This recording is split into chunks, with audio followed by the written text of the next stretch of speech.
E aí, pessoal, estão gostando do conteúdo da TD Web Conference? A gente está gostando demais da interação com vocês no chat e começamos a pensar aqui, né, viajar. E se a gente tivesse um happy hour, uma festa para integrar toda essa turma e jogar papo fora ali no chat? Será que esse network vai funcionar? Bom, vamos testar, por isso mesmo você está convidado. Nessa sexta-feira, a partir das 18h45, tem happy hour no TD Web Conference, é isso mesmo. Convidei o Robinho, DJ de Belo Horizonte, amigo meu de longa data. Ele vai fazer um set especial para nós. Então, já pede no iFood aí sua bebida, pode ser cerveja, champanhe, vodka. Ou se você não bebe, cata o suquinho, mas vem conosco bater papo. É a partir das 6h45 da tarde, 18h45, sexta-feira. O time do TD vai estar todo por lá pra gente se conhecer, trocar ideia, dar risada. Então, te vejo no chat. Até!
E aí, pessoal, bem-vindos a mais um conteúdo da TD Web Conference. Eu sou Igor Lopes, curador do evento. Vou estar aqui com vocês nessas mais de 80 conversas que a gente está tendo aqui com executivos e pessoas super legais, tanto daqui quanto lá de fora. A conversa de agora parece não ter muito a ver, mas em tempos de pandemia a gente está mudando a forma da gente se relacionar com outras pessoas, né? Então, por isso mesmo, eu vou conversar com o Justin Lehmiller. Ele é especialista em sexo e a gente deveria fazer essa conversa no South by Southwest, o evento XSW, que aconteceria em março nos Estados Unidos. Por conta da pandemia, a gente não pôde viajar, mas a gente está fazendo essa conversa online. So, first of all, thanks a lot for talking to us, Justin. Sure, thank you for having me. Well, we're talking about this moment right now. How do you see human interaction after all of these we're living right now? You know, like sex, human interactions. I think this is gonna change a lot from now on, right?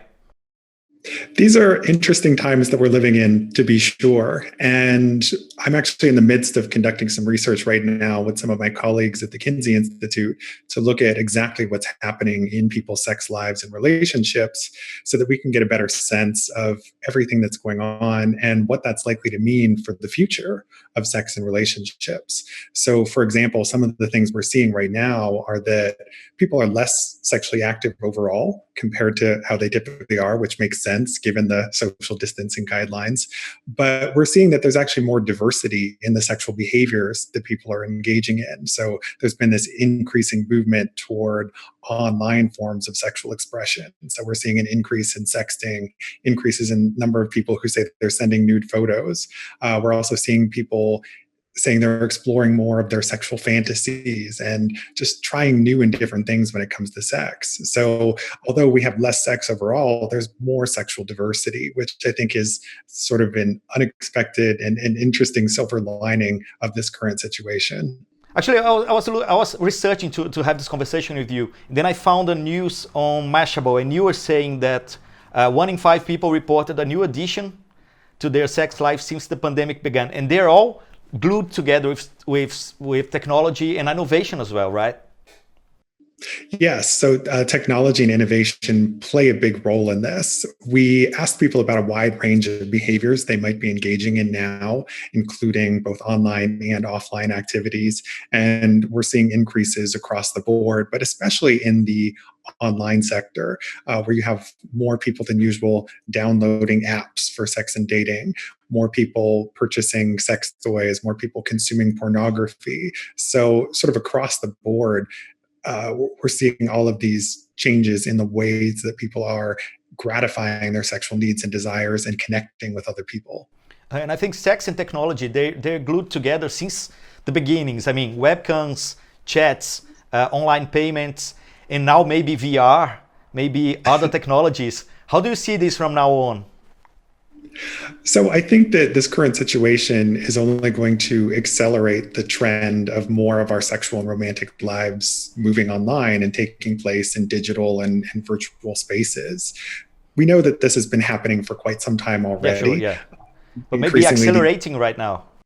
Exactly. So it's more people are trying this for the first time, and assuming they're having positive experiences with it, we can expect that these types of things are likely to persist once this pandemic is over and life returns to normal. So it may be the case that perhaps our sex lives don't go back to exactly the way they were before, and instead there's going to be more of this technology and virtual interaction going forward, and new developments, products, and technologies are going to get a foothold in the market faster than they otherwise would have. And as you said, people finding out new ways of having pleasures they don't even knew it existed, or they never even tried before, right? Absolutely. And I think it's important to note that human beings, by their nature, are very inventive and flexible when it comes to the way that they gratify their sexual needs and desires. And as a result of that, we're pretty adaptable in different situations, including very unique situations like this. So I think this is really the perfect opportunity for a lot of us to explore and experiment with our sexuality and see what we like. Because honestly, you usually don't know what you like until you try it. Yeah, but on the other way, there are some therapists. They are like finding out and discovering the bad impacts of this on people's lives, right? How do you see those bad and good sides of the things happening together right now? Sure. So this is a complex situation, and it's affecting different people in different ways. And some people right now are experiencing improvements in their sexual and romantic lives. We have this coming out in some of our data where some people are saying that these new things they're trying have taken their sex life or their relationship to a different level. But by the same token, we actually have more people, a larger percentage, who are saying that they're experiencing negative effects. They're feeling stressed and lonely and isolated, and their intimate life is in decline. So we're seeing people at both ends of the spectrum here.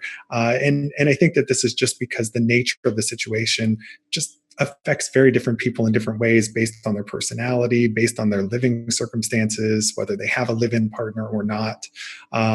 So it's a complex situation, to be sure. Mm-hmm. And you know what? Researching for this interview as well, I read digisexual for the first time. I never knew that existed. But isn't that a new way or a new box that we're going to put people, you know? How do you see these categorizations of sexual comportment, sexual behaviors and this kind of things? Yeah, so digisexuality is this relatively new term that sort of refers to an identity that involves deriving pleasure from having more of your sexual expression occur in digital and in virtual spaces. And I think you're going to see, what we're seeing right now is that there is this rise in digisexuality, and that's only going to persist once all of this is over, because people will have gotten used to incorporating more of these things into their sex life. And many are finding that they're enjoying it. However, at the same time, there are some people who find that it isn't quite satisfactory. It's not quite as good as, say, an in-person physical interaction, because these virtual products don't necessarily fulfill every need in the same way as an in-person interaction would do. At least for the moment. At least for the moment. So, how things are going from now on. There's certainly room for the technology to improve, and for some things like virtual reality porn, for example, and sex robots to become even more realistic, where you can have an interaction that really simulates more of the human connection. So it'll be interesting to see what happens once the technology progresses. What would you say? How could this progress in your mind? You know, like, how do you see the future of sex and sex toys and all these kind of things? So I think there are a couple of different ways to look at it. I think some people look at the future of sex and they see all of these new technologies coming in, and what they see is fear because they think these technologies are going to push us apart and increasingly isolate us from others. And certainly those fears are valid. I understand that. But by the same token, I think there's also opportunities for these technologies to connect us in new ways and to develop a deeper intimacy and a deeper understanding and exploration of yourself and your sexual fantasies. So I think we need to balance the fears and concerns with the potential rewards and positive things that come out of it. And in terms of on balance, whether this is going to be a great thing for our sex lives or whether it's going to be detrimental to them, we honestly just don't know because we don't have enough research yet to say what the ultimate impact is going to be. So I know that I will certainly be studying this in the future, continuing to do so as we go forward. And I'll be very curious to see what happens. And I have a doubt. I also talked to Maurice Op de Beek, that was supposed to be on the same panel as you on South by Southwest. Then I asked him, can you technically lose your virginity online? What would you say? Is it possible? Well, it depends how you define virginity, right? And we know that different people define this in different ways, just like different people define sex in different ways. So does sex with a robot count as having sex? Does having a sexual interaction via FaceTime on your phone, does that count as having sex? Different people view this in different ways. And so it kind of ultimately comes down to how you personally define concepts like sex and virginity. And if you believe that that is a form of sex, then yes, you can technically lose your virginity in that type of experience. All right. I think there's another side effect of that as well, that technology and sex empowers the women as well, right? How do you see these happening? So I think that's a really interesting question. And what we see is that these online forms of sexual expression and virtual forms of sexuality allow people to express themselves in ways that they might not otherwise do in an in-person interaction. So somebody might feel more comfortable and confident saying what it is that they really want or what turns them on in one of these online environments because it has this effect of disinhibiting us. It releases more of our authentic selves in a way because we feel somewhat greater sense of anonymity in that situation and context. So I think there is something to be said for empowerment for women or for other gender or sexual minorities for these technologies to really unleash their intersexual selves. Justin, is there anything else you'd like to say that can connect sex and technology and innovation? And I think that's a great question. And there's a lot to say here. But I think this is one of those areas where the technology is moving faster than the research. And so there's so much we don't know about what the ultimate effects and impacts of all of this are going to be. And we also need to take into account certain ethical and other considerations when we're talking about these kinds of virtual forms of sexuality, because while they create these opportunities for people to, for example, engage with their sexual fantasies, there are certain fantasies that are dangerous, that are non-consensual, that are unhealthy. And so there are questions to be raised about whether it's a good idea to interact with some of those fantasies in a virtual context. There are some therapists and psychologists who argue that it's probably not going to be a problem in the sense that it creates an outlet for people to express desires that would be harmful if they acted on them in the real world.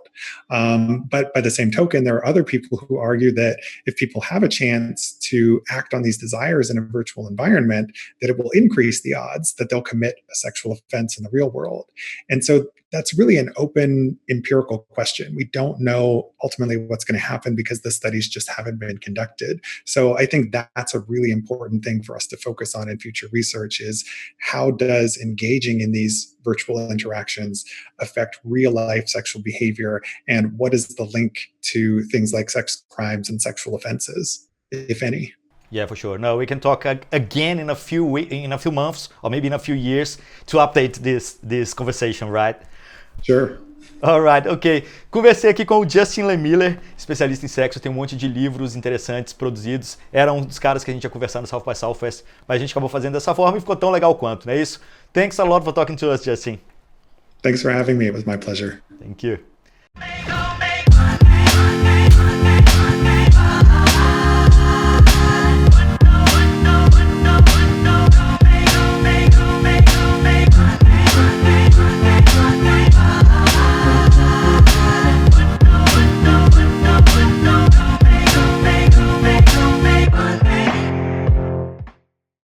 Neste momento, sabemos o quanto é importante fazer a nossa parte. O coronavírus ameaça nossa saúde, empresas e empregos. E em meio a tantas dificuldades, é preciso solidariedade e união. Queremos preservar empregos, continuar a atender a população e manter investimentos. Porém, gostaríamos de fazer mais. Para isso, precisamos do apoio de todos, especialmente daqueles com poder para tomar decisões. CNC, Federações, SESC, SENAC. Trabalho a favor do Brasil.